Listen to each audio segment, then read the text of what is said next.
Hey guys, welcome back. In this video I'm going to talk about liquidity.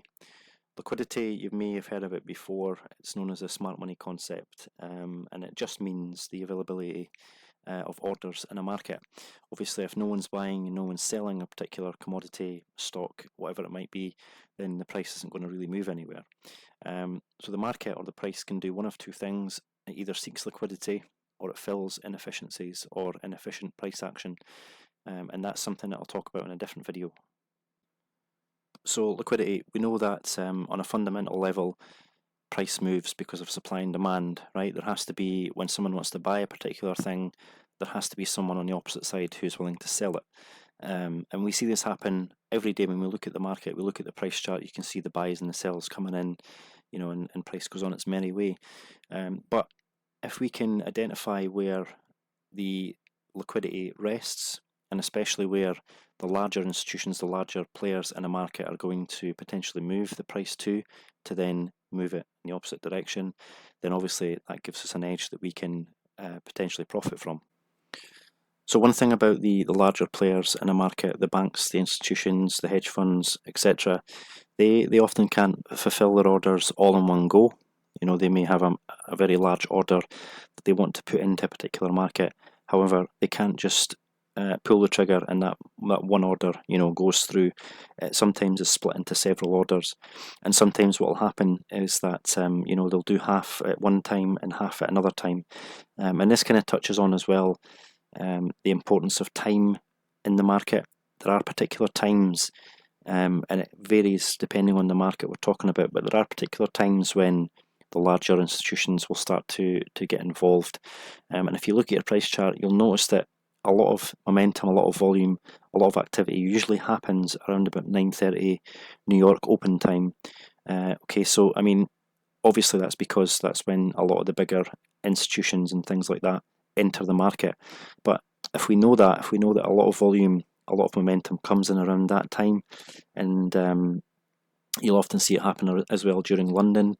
We may get a spike of volume and volatility during London and during New York session, and these are kind of areas that as smaller retail players we should try to focus on, but we'll come back to that in just a bit. So as I was saying, the institutions can't always fulfill their orders all at one go, so what they will do is they'll buy to sell, or they'll sell to buy, and these are two things you may have heard of before as well. They don't really make any sense in and of themselves. Why would you buy something to sell it, and why would you sell it to buy it? But all it basically means is that if they want to buy into something that's going up, for example, they will first have to, more than likely, sell that thing first to then bring the price lower, seek liquidity, so induce more people into the sell move, because people are thinking, it's going down, better get out. So more people are then on the table and willing to sell. Then the institution can then buy at a much lower price with much higher liquidity, get in and then make the real move further to the upside. Okay, so let's just first have a look at this little crude drawing that I've got going on here, just to demonstrate what I'm trying to say. So if we recall back to the market structure video, we've got a low here, we've got a high, we've got a higher low, and then we've got a higher high because this closed above, broke above and closed above this high, right? So in terms of trend, we're obviously trending upwards here, okay? But then we see that this happens, we get a spike down below this low, and for this example, it obviously looks like it closes below this low, and that's fine. Depending on time frame, you may see that price action does close below certain lows and stuff like that. But just for example's sake, let's just say it wicks below and then it starts going higher. So why does this happen? Would we not be expecting price to move to the downside now that it's broken below this low? And the answer is no, because this is a liquidity sweep. Okay, so like I said, the market does one of two things: seeks liquidity and it fills inefficiency. So what's happening here is it is seeking liquidity, because the bigger players in the market, in whichever market this might be, want to move the price higher.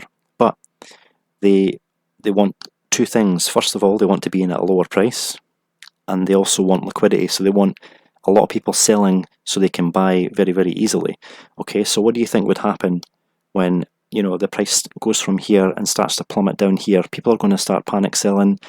People get out their positions and whatever else, and that gives the institution an opportunity to jump in at a much lower price, fill all of their orders, and then send the price much higher, which was the intention all along. Okay, so how do we identify where liquidity is resting? So if we're looking at a price chart, essentially liquidity is going to likely be resting above every high on the price chart and below every low on a price chart.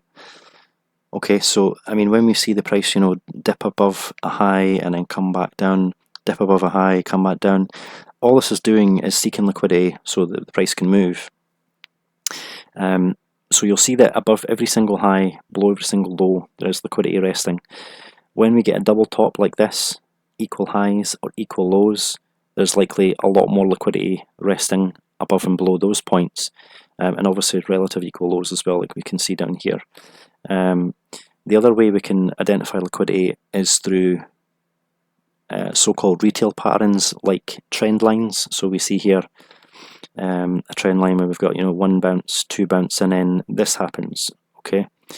You can also look at EMAs and stuff like that, or any other kind of so-called retail pattern. So just support, resistance, trend lines, that sort of stuff. You'll also find that liquidity rests above and below various different indicators, like as I said, EMAs and stuff like that. But this is the key reason why support and resistance and trend lines, EMA bounces and things like that don't tend to work all the time. And I mean, don't get me wrong, they do work, because we can see clearly here that the trend line did hold for a couple of bounces here. Okay, and that's fine. That's perfectly okay. You might be able to trade that, no worries, and be happy.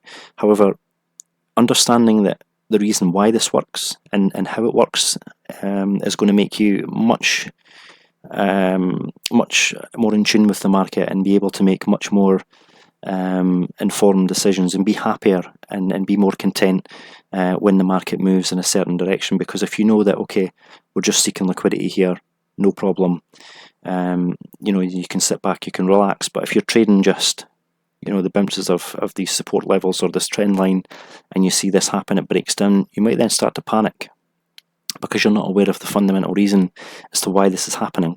Then you might just come out of the trade for a loss. Okay, but if you understand what's going on here, you'd be perfectly happy, you'd be okay, and you just ride up the trend.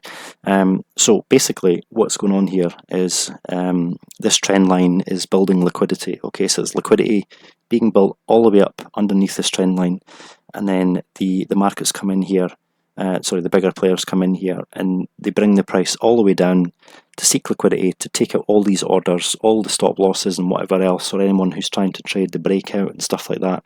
They take them all out. They make people think the price is about to dip and crash, but then they straight away pull right back up and continue up. So how do we use this to our advantage then? What's going on here on a deeper level? So first of all, we can identify that this is obviously in an uptrend. Okay, we can see the higher highs, the higher lows, but then we see these dips below, like say here, we see this is a dip below, and in fact it closes below this low right over here. So how do we know that that's not going to continue down? Well, first of all, it depends on the time frame that we're looking at. This would just be a wick on the higher time frame. Obviously on the lower time frame we can see it as several candles, but the key is that first of all we can see that the candles kind of they run out of steam. They're not really large candles to the downside, which gives us a clue that this is not the real move. The real move is about to happen.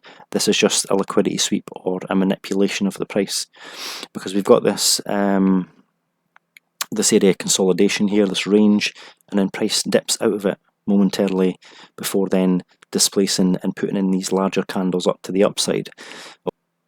So how do we know this is going to happen? Well, another concept I'm going to introduce to you in this video is that of order blocks. Okay, so an order block really is a block of orders essentially. Alright, it's an area where we can identify that a lot of buying or selling came into the market at that particular point, and it pushed the market or displace the market in one particular direction, which means that when the price comes back to that point, it's likely that it's going to be rejected from it, reverse, and move in the opposite direction. So from this example, we can see that down here we have an order block which the price taps into, and it then displaces above these highs to take the liquidity, and then it just continues to kind of range, and we'll deal with this in just a second. So what is an order block?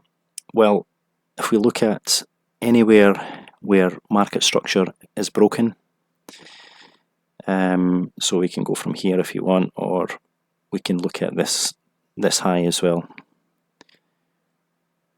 So what do we see here? Well, price was ranging. Price was coming down the way. It was bearish. Yeah, it was trending down the way.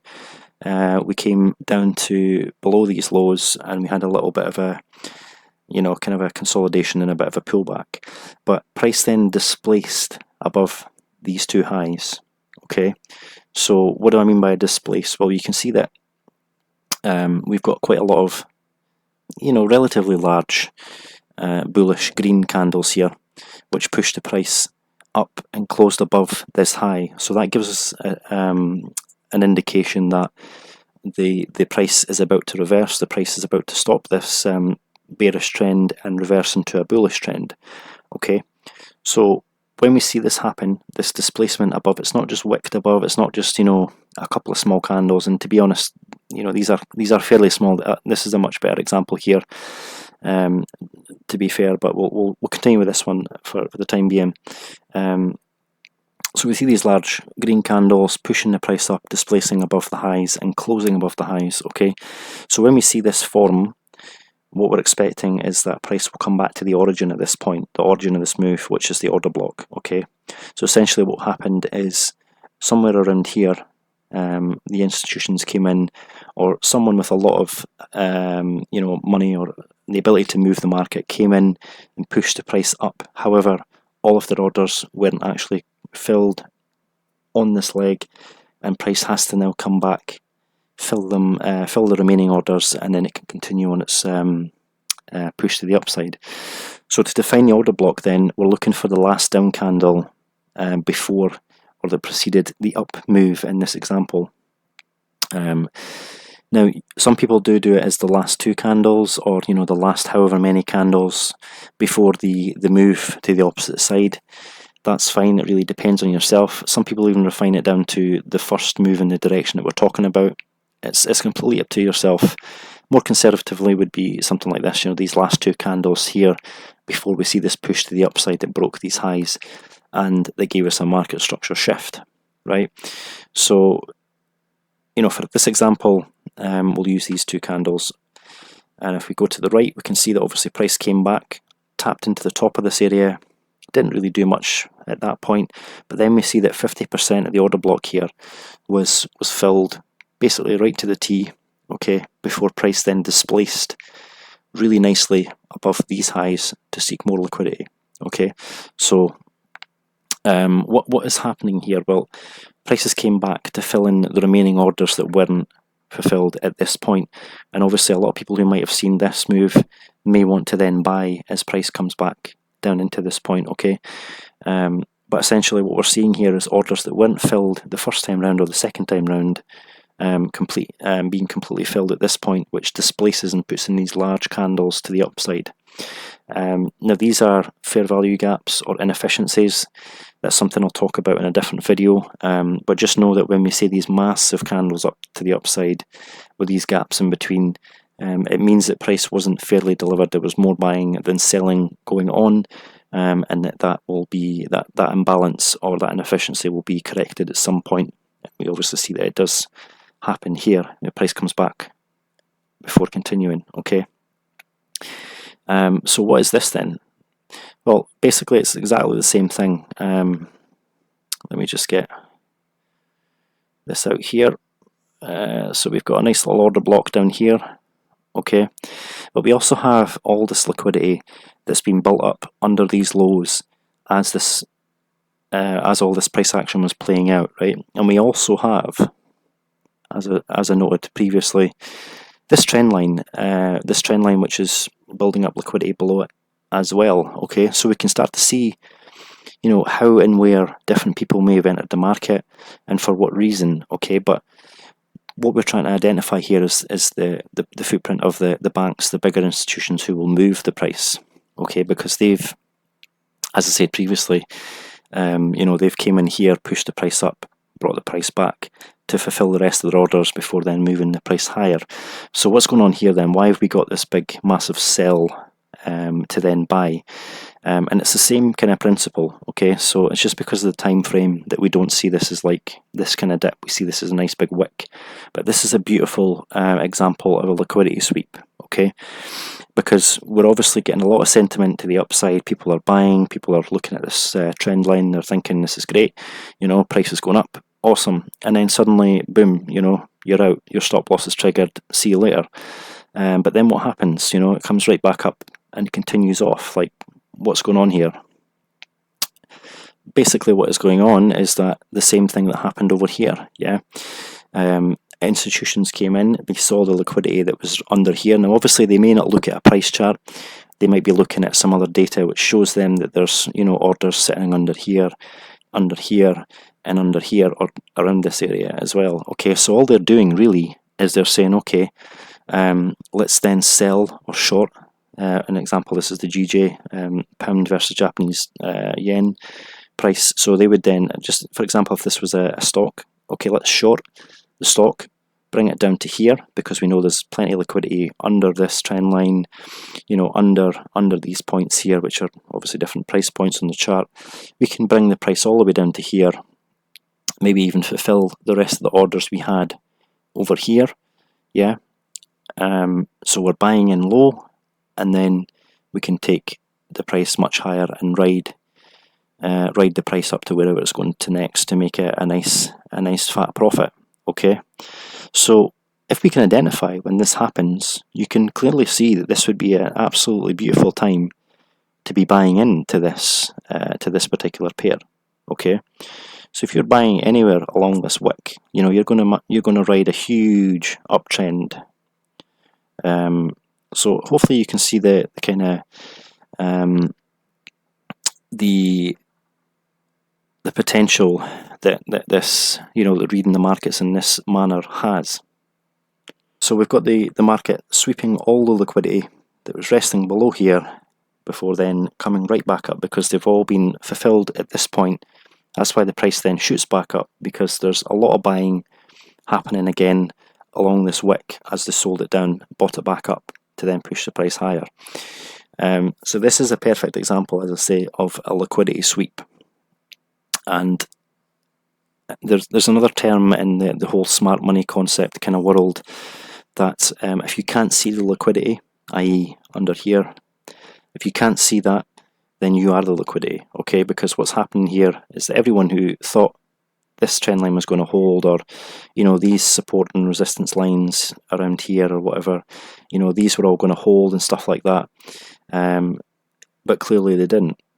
And this is the liquidity sweep to take all that so-called retail money out of the game and then push the price much higher, which was the actual move. Okay, because a lot of people would see this happening in real time and think, you know, the price is about to melt, the price is breaking out of this trend line, let's sell, you know, and all that selling is perfect because the real move hasn't happened yet. The real move is a buy, the real move is going higher, but people are selling and selling and selling, and then the institutions are just buying all that up, and then, you know, see you later, basically. So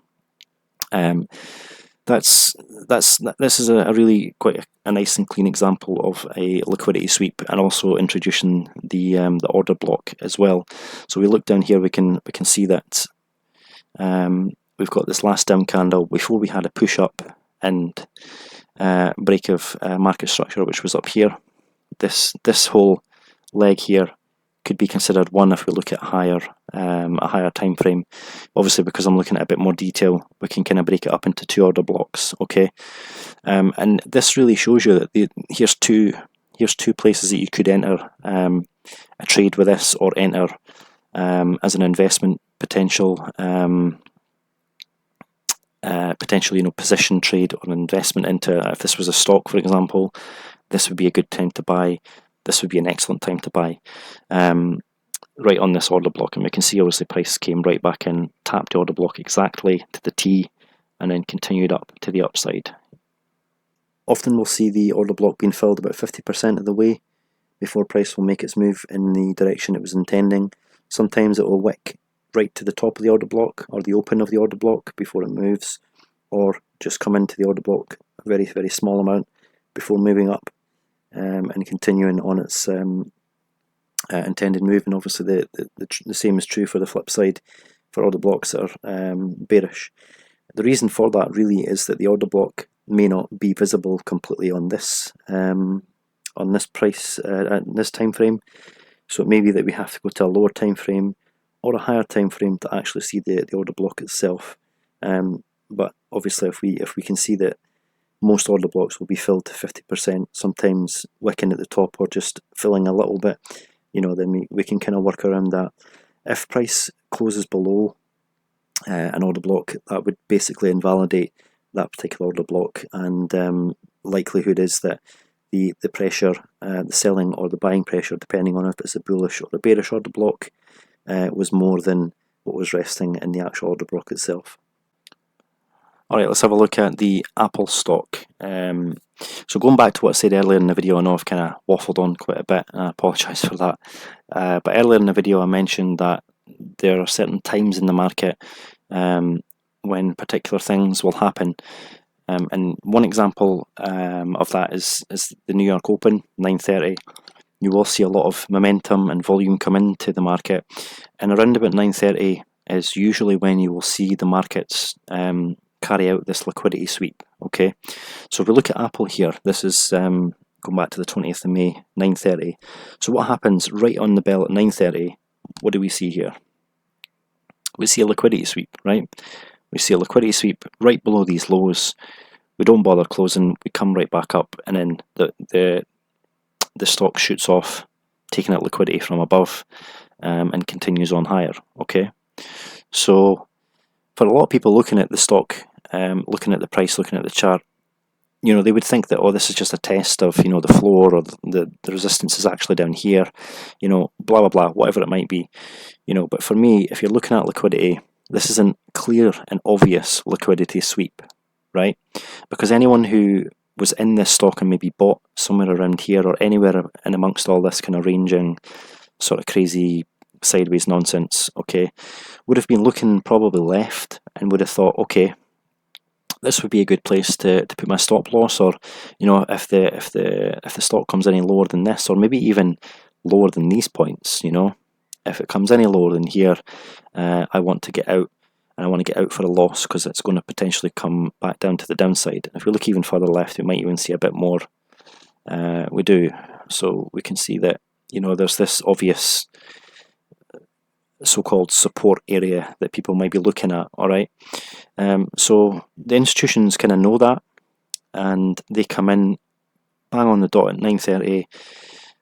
They sell to buy, so they sell the price off, they sell the stock off right below the lows under here, because they know liquidity is resting here.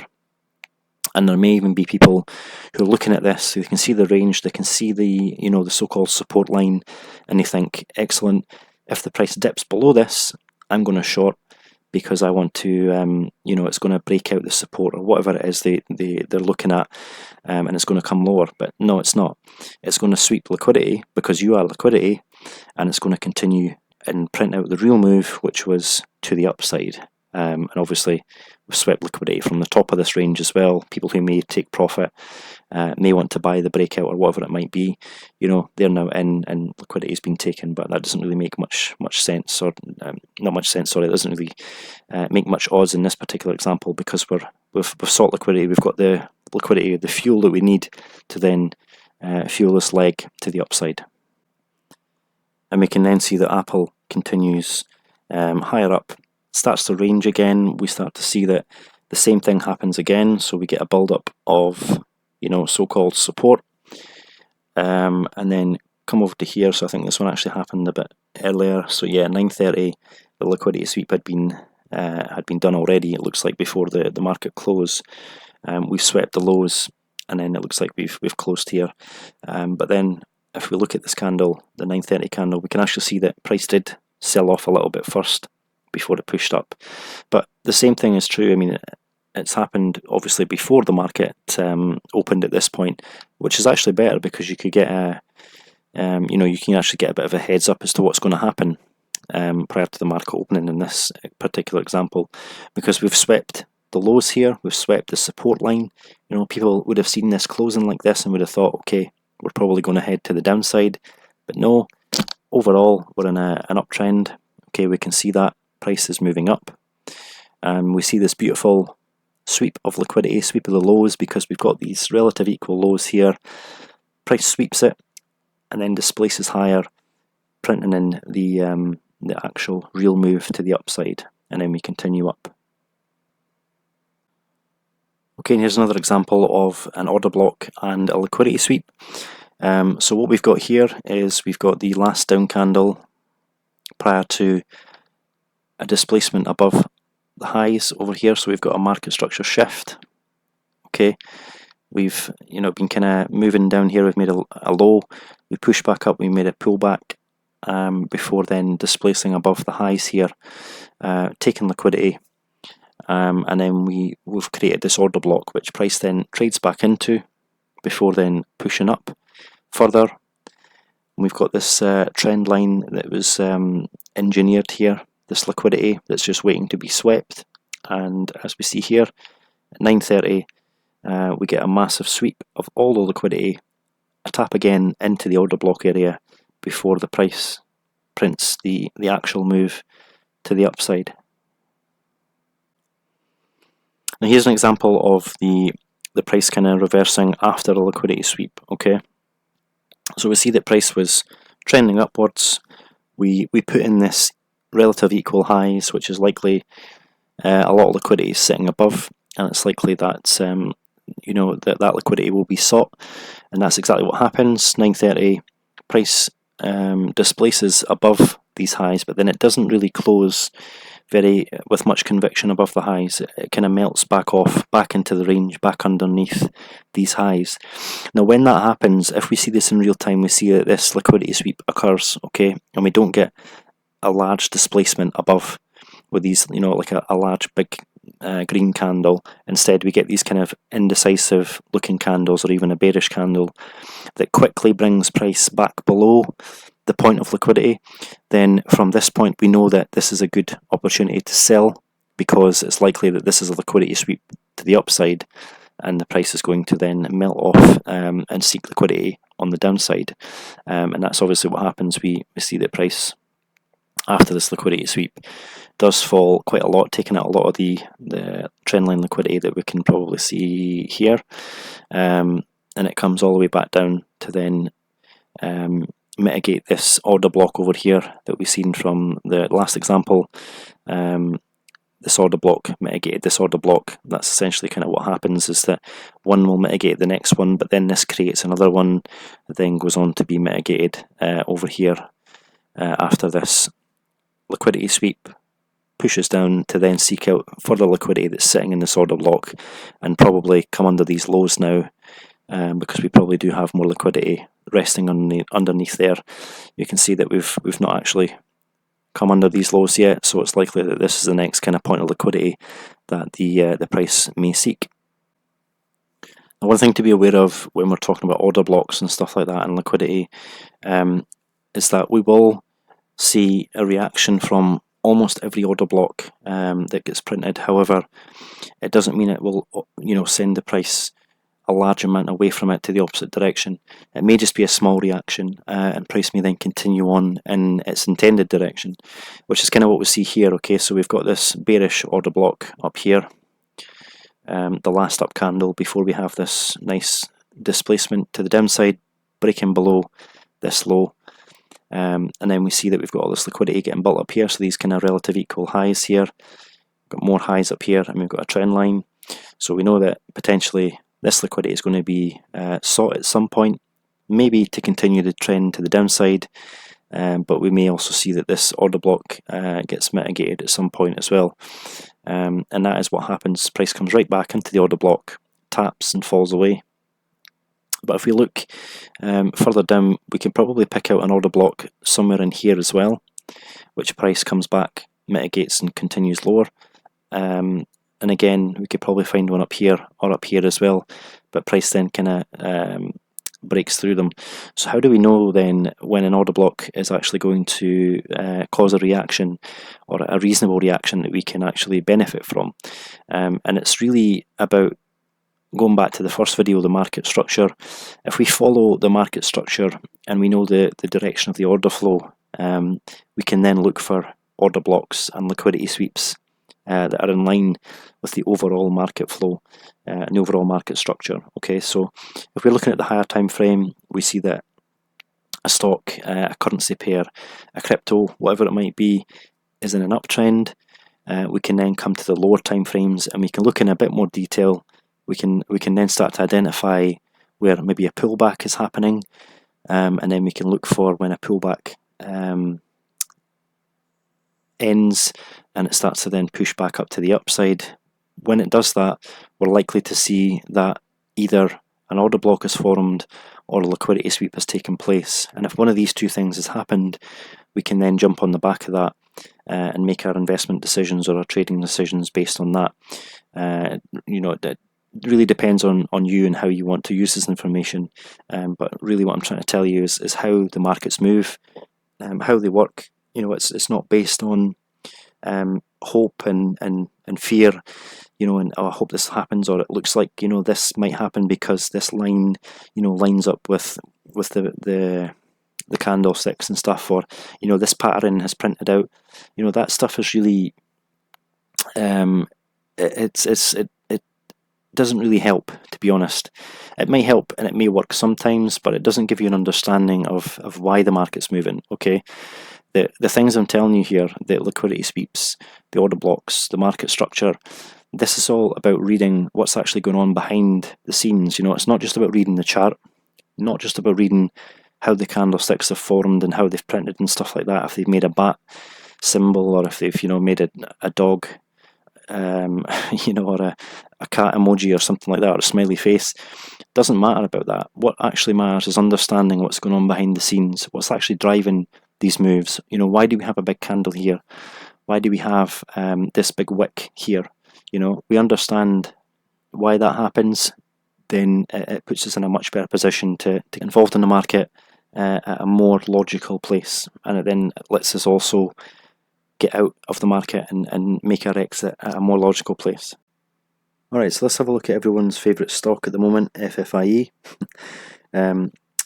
Price charts of stocks tend to be a little more difficult to read, just because they're so much more choppy, and they're not quite as clean as things like currencies and crypto that are open 24/5 or 24/7.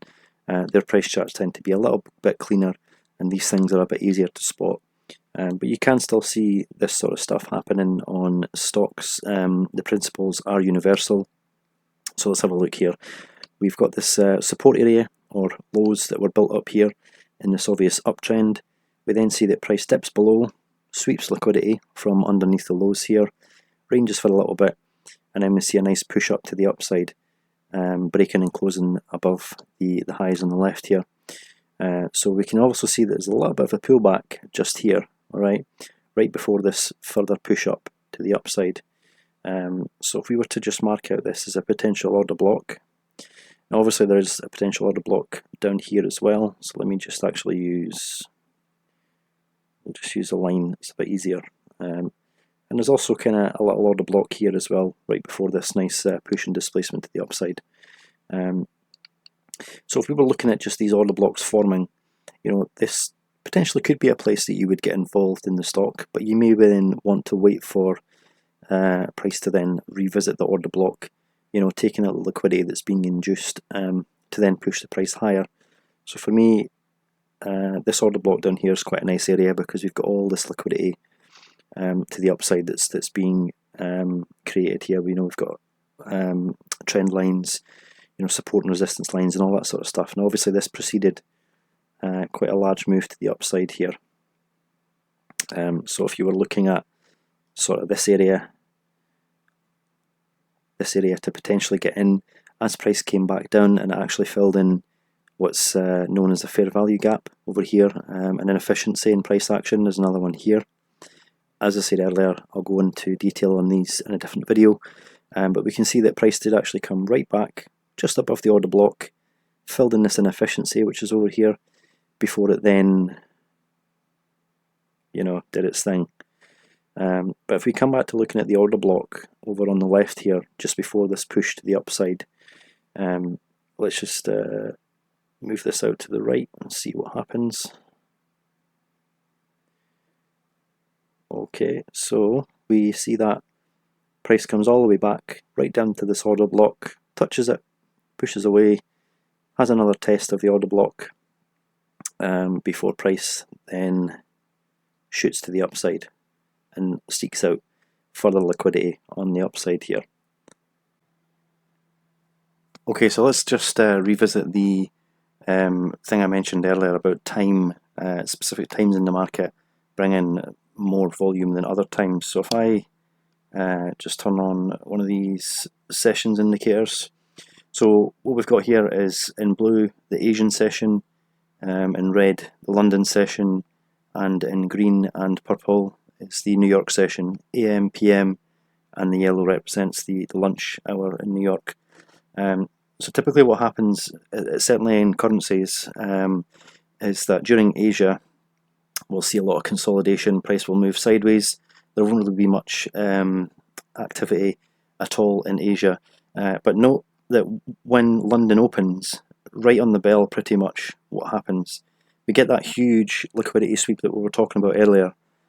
So straight away, right as London opens, the London session starts, what happens? They sweep all this liquidity that we talked about that was built up underneath this trend line, the support lines, and tapped into these order blocks. Obviously it went right through this order block which was already mitigated anyway back here, and it came through and sought liquidity from this order block before then continuing further on to the upside.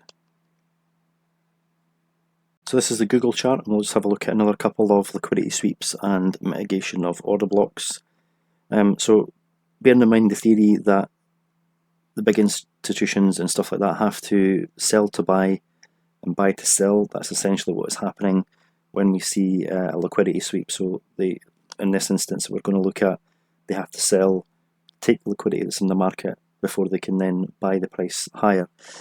So we can see here, this is again the New York PM session in purple, green New York AM, and yellow is New York lunch. So we can see there's on the left here a range of price action. I'll just get a box tool, so we can see that there's a clear range here coming into the lunch hour at this point. Price action goes kind of flat, and then we see a dip outside of the range, clearing liquidity from the bottom or the support line before then price pushes massively to the upside. We create a fair value gap here, which again I'll talk about in another video. Fair value gap or inefficiency, which will be filled back in by the market more than likely. The same thing is true with gaps.